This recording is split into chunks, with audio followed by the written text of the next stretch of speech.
రాజకీయానికైనా వ్యాపారానికైనా ఉద్యోగానికైనా ముహూర్త బలం తప్పనిసరి.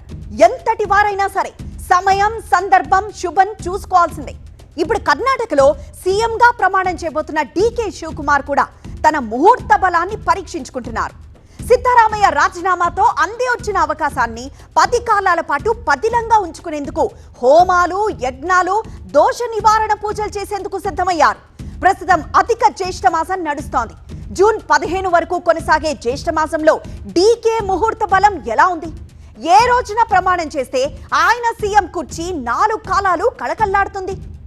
Karnataka deputy CM DK Shivakumar కు దైవభక్తి మొండు. జాతకాలను దైవాన్ని విశ్వసిస్తారు. అధిష్టానం ఆయన్ను ముఖ్యమంత్రిగా ప్రకటించినా ఇప్పుడు అధిక జ్యేష్ఠ మాసం కావడంతో ఆయన ప్రమాణ స్వీకార తేదీపై అభిమానుల్లో ఆసక్తి పెరిగింది. మే 17న ప్రారంభమైన అధిక జ్యేష్ఠ మాసం జూన్ 15 వరకు కొనసాగనుంది. భగవంతునికి సంబంధించిన కార్యక్రమాలు మినహా ఎటువంటి శుభ కార్యక్రమాలు ఈ సమయంలో నిర్వహించరు. ముఖ్యమంత్రిగా డీకేను అధిష్టానం ప్రకటిస్తే జూన్ 15 వరకు వేచి ఉండడం సాధ్యం కాదు. ఈ నేపథ్యంలో జ్యోతిష పండితుడైన ద్వారకానాథును డీకే సంప్రదించారు. డీకే జాతక రీత్యా జూన్ 1, 3 తేదీల్లో ప్రమాణ స్వీకారం చేసుకోవచ్చని డీకేకు చెప్పినట్లు సమాచారం. అంతేకాదు, సోమవారంలోగా డీకే ప్రమాణ స్వీకారం చేస్తే 8 ఏళ్ల పాటు సీఎంగా కొనసాగుతారని డీకే రాజగురు ద్వారకానాథ్ చాలా నమ్మకంగా చెబుతున్నారు. హిందూ పంచాంగం ప్రకారం ప్రస్తుతం అధిక జ్యేష్ఠ మాసంలో సాధారణంగా వివాహాలు, గృహ ప్రవేశాలు, కొత్త కార్యక్రమాలు చేపట్టరు. కానీ రాజకీయ ప్రమాణ స్వీకారాల విషయంలో మాత్రం జ్యోతిషులు ప్రత్యేక లెక్కలు చూస్తారు. ముఖ్యంగా గ్రహస్థితులు, తిథి, నక్షత్రం, లగ్నం ఆధారంగా నిర్ణయాలు తీసుకుంటారు. డీకే శివకుమార్ విషయంలో కూడా అదే చర్చ నడుస్తోంది. జూన్ 1, జూన్ 3 తేదీల్లో వచ్చే తిథులు, గ్రహ యోగాలు అధికారం, దీర్ఘకాల రాజకీయ స్థిరత్వానికి అనుకూలమని ఆయన రాజగురు ద్వారకానాథ్ చాలా నమ్మకంగా చెప్తున్నారు.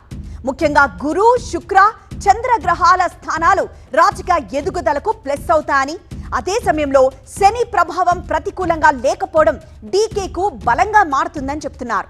అందుకే అధిక మాసం కొనసాగుతున్నా ఈ 2 తేదీల్లో ప్రమాణ స్వీకారం చేస్తే పదవిలో 8 ఏళ్లు కొనసాగుతున్నారని చెప్తున్నారు.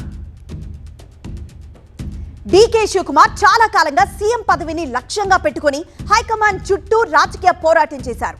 ఇప్పుడు అవకాశం రావడంతో రాజకీయ లెక్కలతో పాటు జ్యోతిష లెక్కలు కూడా తెరపైకొచ్చాయి.